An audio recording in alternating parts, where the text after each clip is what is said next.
অষ্টম শ্রেণীর প্রিয় শিক্ষার্থীরা, আশা করি সকলেই ভালো আছো। ইতিহাস ও সামাজিক বিজ্ঞান ক্লাসে সবাইকে স্বাগত। আজ আমরা আলোচনা করব অধ্যায় 6-এর, অর্থাৎ সামাজিকীকরণ, সামাজিক নিয়ন্ত্রণ ও সমাজ পরিবর্তন এর 88 নম্বর পৃষ্ঠা। 88 নম্বর পৃষ্ঠায় অনুশীলনী 2 আমাদের একটি বাড়ির কাজ দেওয়া আছে। সেটি হচ্ছে আমাদের বিদ্যালয়ে চর্চা করা হয় এমন সমাজে প্রচলিত এমন রীতিনীতি ও মূল্যবোধগুলো লেখো। আমাদের বিদ্যালয়ে যেগুলো চর্চা করা হয়, তো সেটা আমি এখানে লিখে রেখেছি। তো আমাদের বিদ্যালয়ে চর্চা করা হয় এমন সামাজিক রীতিনীতি ও মূল্যবোধ। শিক্ষক আমাদের গুরুজন, তাই বিদ্যালয়ের ভেতরে বা বাইরে যে কোনো জায়গায় শিক্ষককে সালাম বা আদাব জানিয়ে সম্মান প্রদর্শন করব। অর্থাৎ আমাদের টিচারদের সাথে, অর্থাৎ শিক্ষকদের সাথে যেখানেই দেখা হোক আমরা সালাম প্রদান করব, এবং ক্লাসে যখন শিক্ষক প্রবেশ করবেন তখন আমরা তাকে দাঁড়িয়ে সম্মান করব, সালাম জানাবো। এবং বিদ্যালয়ের যে নিয়ম কানুনগুলো আছে আভ্যন্তরীণ প্রতিষ্ঠান প্রদত্ত, সেই নিয়ম কানুনগুলো অবশ্যই আমরা মেনে চলবো। এবং নির্ধারিত সময়ের আগে, ক্লাস শুরু হওয়ার কমপক্ষে 10 থেকে 15 মিনিট আগে আমরা বিদ্যালয়ে পৌঁছানোর চেষ্টা করব।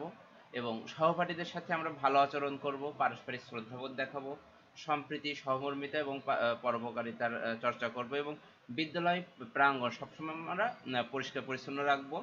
আর শ্রেণীকক্ষ থেকে বের হওয়ার সময়,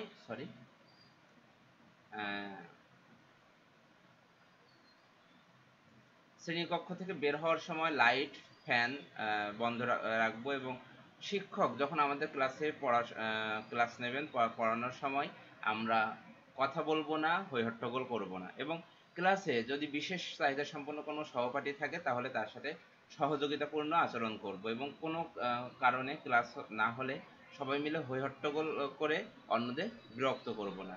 তো এই ছিল আমাদের অধ্যায় 6-এ আমাদের বিদ্যালয়ে চর্চা করা হয় এমন পরিচালিত রীতিনীতি ও মূল্যবোধগুলো। আশা রাখি সবাই ভালো আছো এবং সবাই বুঝতে পেরেছো। আর যদি কারো বুঝতে সমস্যা হয়, যদি এই পিডিএফ ফাইলটি তোমাদের প্রয়োজন হয়, তাহলে আমার কমেন্টসে তোমাদের ইমেইলটি, অথবা যদি প্রাইভেসির সমস্যা থাকে তাহলে এই মার্কিন স্টুডিও নামে একটি ফেসবুক পেজ আছে, এই পেজে তোমরা মেসেজ করলেই, অথবা আফতাব মার্কিন নামে একটি ফেসবুক প্রোফাইল আছে, আমার পার্সোনাল প্রোফাইল। তো সেখানে তোমরা যদি মেসেজ করো, মেসেজে তোমাদের ইমেইলটি দিলে আমি সেখানে পাঠিয়ে দেওয়ার চেষ্টা করব। আর যদি তোমাদের কোনো প্রশ্ন থাকে, নতুন কোনো যার সমস্যা হচ্ছে এমন কোনো প্রশ্ন থাকে, তাহলে তোমরা আমাকে কমেন্টসে জানাও, তাহলে আমি সেটা আশা রাখি কমেন্টসে উত্তর দেওয়ার চেষ্টা করব। সবাই ভালো থাকবে, সবার মঙ্গল কামনা করছি। এবং যারা চ্যানেলটি এখনো সাবস্ক্রাইব করোনি, সাবস্ক্রাইব করার আহ্বান জানিয়ে এখানে শেষ করছি। আল্লাহ হাফেজ।